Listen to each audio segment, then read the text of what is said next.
We all want peace. Everybody. Ukraine wants peace. We want peace. NATO wants peace. US wants peace. Everybody wants peace, except Putin.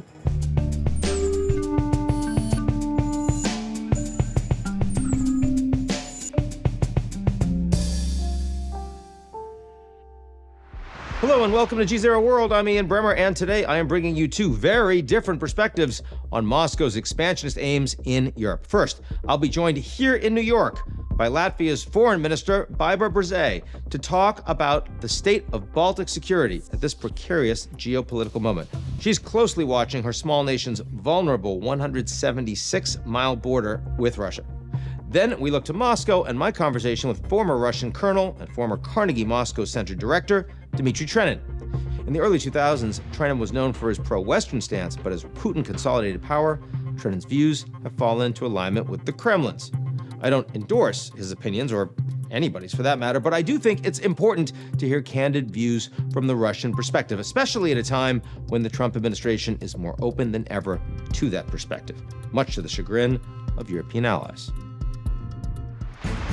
But first, on Christmas Day of 2024, satellite imagery showed a rickety oil tanker the size of 2 football fields slowing down in the Baltic Sea's Gulf of Finland. What the satellites couldn't see was the ship's 11-ton anchor, gouging a 60-mile scar along the seabed floor, severing the Estonia to Finland Est-Link 2 subsea power cable in the process. That's the accusation from Finnish authorities, who quickly boarded the ship. They assumed command, and they confiscated 100,000 barrels of illicit oil from St. Petersburg.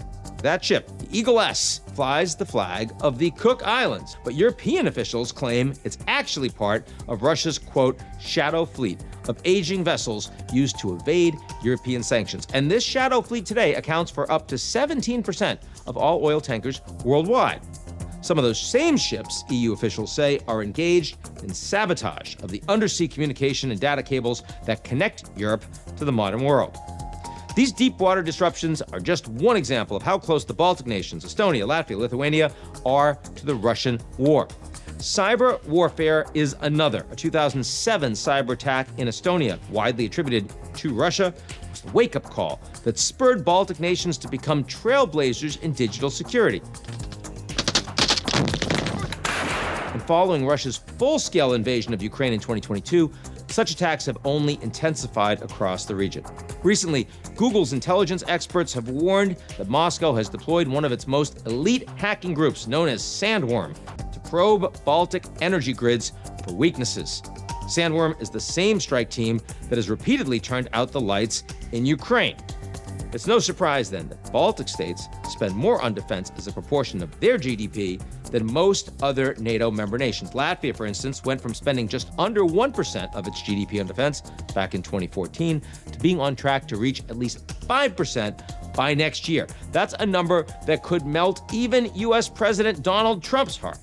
And it's not just geography that makes Baltic leaders nervous about their Russian neighbor. It's history, too. In the 1940s, they were occupied by the Soviets, then the Nazis, then the Soviets again, up until the fall of the Soviet Union in '91. Baltic officials fear they could be Putin's next target if his territorial ambitions extend beyond Ukraine. That fear has only grown since President Trump has softened U.S.-Russia relations behind Europe's back, all while berating Ukraine's president and parroting Russian talking points. Here to talk about Baltic security in the Trump era is Latvia's Minister of Foreign Affairs, Baiba Braze. Poor Mrs. Braze, wonderful to have you on the show. Thank you so much for having me. Let's talk first about Ukraine for a few moments. I assume you would welcome a peace negotiation on Ukraine that could end the war, but do you think we are on a path right now to a sustainable peace negotiation with Ukraine? The peace negotiation itself is not yet there, in our understanding. The elements are being put together. We all want peace. Everybody. Ukraine wants peace. We want peace. NATO wants peace. US wants peace. Everybody wants peace, except Putin. Putin thinks he's winning the war, even though within 3 years, nuclear-armed Russia has not been able to take more than 1/5 of Ukrainian territory. So he's not getting his objectives through war.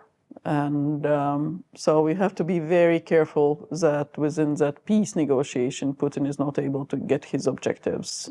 And one of his objectives is to weaken US power, to weaken US friendships with its allies, to weaken US power, whether in Indo-Pacific or in Europe or elsewhere. So we have to be very aware that there's a lot of stuff that Russians are trying to achieve that is not directly related to the peace in Ukraine. Is it plausible to talk about a NATO path for Ukraine when the United States is saying that they won't support it? Is it possible? I think it's important to remember that when the first invasion in 2014 by Russia into Ukraine took place, Ukraine was officially a neutral country in its constitution. It didn't have NATO objective. There was no NATO discussion. There was nothing happening. Russia invaded. So it was not about NATO. You know, all that propaganda about NATO being the reason why Russia attacked Ukraine is complete nonsense. You said that the Russians believe they're winning the war. Well, why do you think that is? Because, I mean, we've talked about, 100,000 dead Russian soldiers. Oh, it will be 1 million this year. I mean, dead and you're talking about wounded in casualties. action. Also and wounded. in It's action. over 700,000 now, including casualties. 865,000. It's an astonishing number. It's a I staggering agree. number. The Russians clearly are prepared to continue to fight. But why do you think that Putin believes he's winning the war? The war machine is ongoing, and it's very difficult to stop it. It also has allowed him to consolidate his power. All the instruments of power within Russia are oriented towards war. Politics, economy, religion, media, private sector, all have consolidated around the war. But we clearly know there are indicators which show that there are problems. The society, the talks, the conversations happening on social media, on classified channels in Telegram, elsewhere. Society in Russia, even though it's not about, standing up or protesting or anything, is clearly understanding it's a war, and that is costing them quite a bit. And you mentioned the casualties, the wounded in action. If the projection happens with more than 1,000 a day killed or severely wounded, it's going to be 1 million Russians this year. But it's not going to change the view. So that is, then the other part is how long can this work? And war economy, as we know, is not a productive economy. It's not like you sell those old tanks. You take them out somewhere from the storage, polish them up, send them to the front where they're eliminated. You produce ammunition again, that's all eliminated. So it's not a productive economy in Russia. And that's why you see the high level of inflation, more than 10%. That's why you see the interest rates above 20%. That's why you see ruble's value losing its value, almost half of its value. So the economy is a house of cards. It's on a shaky ground. So if the ground becomes shakier, there will be consequences for that. People say visually you don't see that in Moscow and Petersburg. Maybe. That's not the point. The point is what is systemic indicators. So actually cutting down on those energy exports from Russia will bring peace much sooner. And if there would be one advice to the US administration I would give is really go after the Russian income. And yet, what we see exports happening right now, starting with the 90-minute phone call between Trump and Putin, persisting, expanding with the Riyadh meeting between the Americans and the Russians, there has been a move towards rapprochement. If we actually see a breakthrough between Putin and Trump, a bilateral breakthrough, how do you think the Europeans should respond to that? All the questions starting with if is a speculation. So I tend not to answer those. And especially with regard to such serious issues as these. But Europe is involved. Europe, again, we talk all the time with Ukrainians. We consult with Ukrainians, both, in terms of getting and gauging their knowledge, understanding of the situation, their interests, and so on and so forth, but also presenting our interests. We talk with the US partners all the time. Any outcome from peace negotiation, and we welcome that peace, it has to be both lasting meaning that peace holds. So the elements have to be there to prevent a restart of hostilities, which would mean probably withdrawal of forces from in a certain distance, which would probably mean moving back certain capabilities. There will be other elements. So there has to be both the political side in place, take into account what Ukraine's views are on that, but there also has to be, if there is a decision on having some security presence, military options that work. So I don't think we are there yet, but that's the thinking we have in Latvia. We have covered and discussed that quite at length nationally. In the context of all of this, everyone's talking about the politics and the statements, and Trump meets with Putin, and oh my God, they're having a conversation. But in the actual day-to-day operations of America's military engagement with Latvia, with the Baltics, that continues to be very robust today. You have not experienced any change, have you? We have a long-lasting, perfect relationship with the U.S., starting from our peoples. There are large communities of Latvians, Lithuanians, Estonians, Poles here in the U.S., very active politically, very active economically, very successful. So there is, that relationship among the people. There is a political relationship. We are some of the most pro-American societies that we have in Europe. We don't have a problem with being pro-American. We are quite proud about it because the ideas of freedom, the liberty sustained us throughout the Soviet occupation. We always believed in freedom. We always were inspired by the US concept of freedom, and that actually matters for us. So the Voice of America, the Radio Free Europe that were broadcasting into the Baltic states during the occupation actually, provided a very strong inspiration for us. So how concerned are you about the potential of an actual conventional Russian invasion into the Baltic states? Listen, we are members of NATO. It would be a totally different type of war if the butcher in Kremlin would try to restart something like that, begin a war against NATO. Having said that, in the same time, what we do, what is our responsibility to have as NATO those deterrence capabilities both in place, to have the will to demonstrate that ability to be strong. And that's what we are doing. So for now, we don't see that scenario happening. The task for all of us is not to exclude anything. So to be ready, to be prepared, to exercise, to test, and to make sure it doesn't happen. And to be serious about this conventional warfare threshold to make sure that we deal with various threats, including in the information space, properly. So that would be my short, long answer on this question. But lots of mistakes are made by the failure of imagination. And that's why it's so important not to exclude any scenarios and to be ready for whatever happens. Foreign Minister Braže, thanks for being on the show. Thank you so much for having me.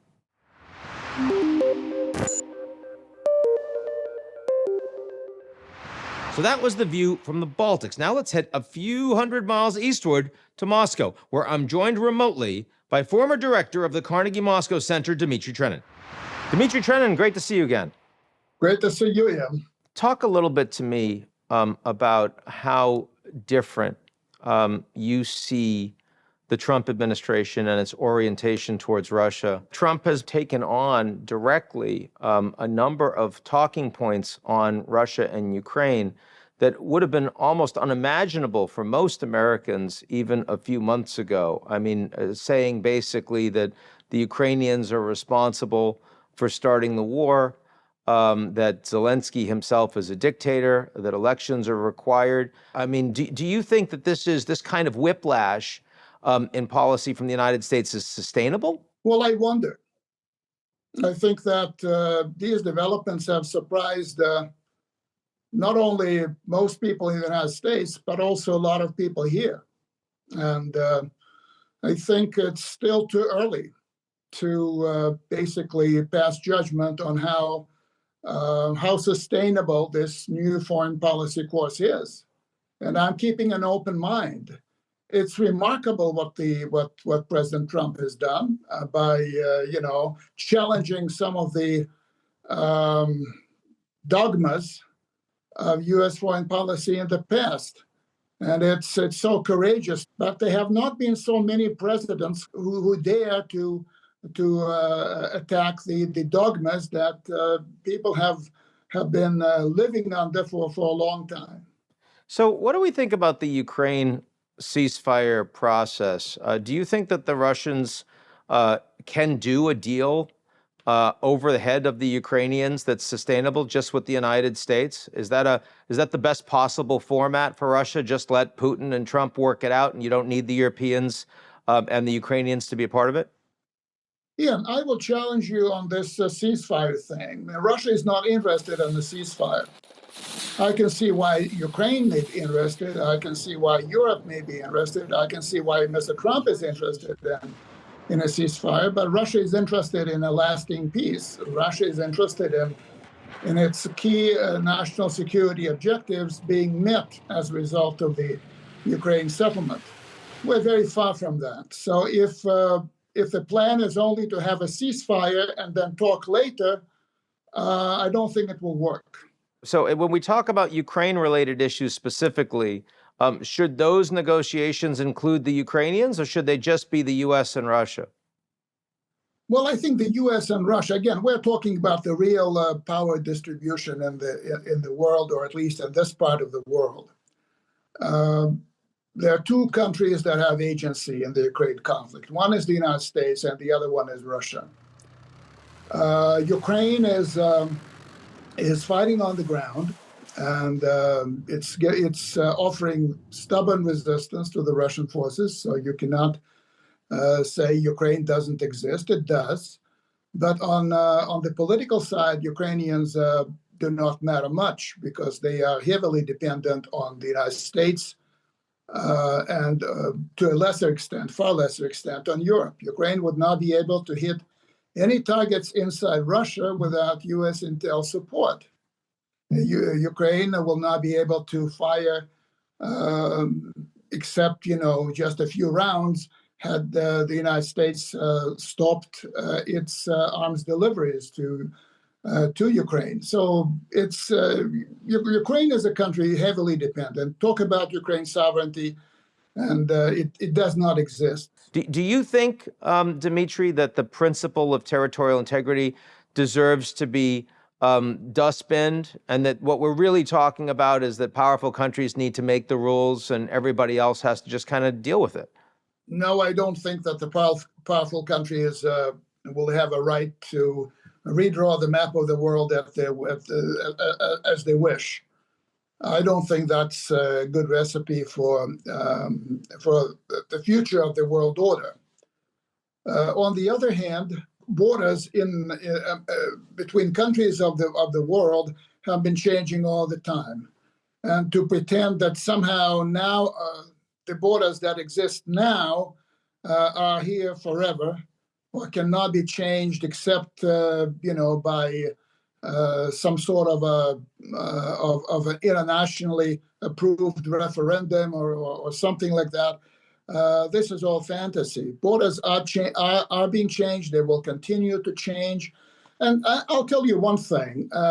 Had there been no NATO thing with regard to Ukraine, had there been no attempt for Ukraine to be drawn into the NATO alliance, or Ukrainian leadership's attempt to be invited into NATO, had there been no Russophobia in Ukraine, Crimea would be Ukrainian today. The borders of Ukraine of 1991 would still be standing. No major power would tolerate another major power having a proxy to threaten it at close distance. So, that I also have the Latvian foreign minister. Will you at least tell the Latvian foreign minister that Russia absolutely is not going to invade the Baltics after they take a chunk of Ukraine? Well, I think it's a big lie to say that Ukraine is a stepping stone to Russia reestablishing control over the territories of the former Soviet Union, former Russian Empire, or the former Warsaw Pact. It's a big lie that's been used for ulterior purposes by some ruling circles in the West, in my view. And it works as a powerful facilitator of European integration, because that's the barbarians at the door, that kind of thing. It resonates with a lot of people in Europe, but it doesn't make it less of a lie. Now, I don't think that there was ever a plan or even an idea seriously taken by the Russian leadership of invading or intervening in the Baltic republics. Dmitri Trenin, great to see you again. Thank you, Ian.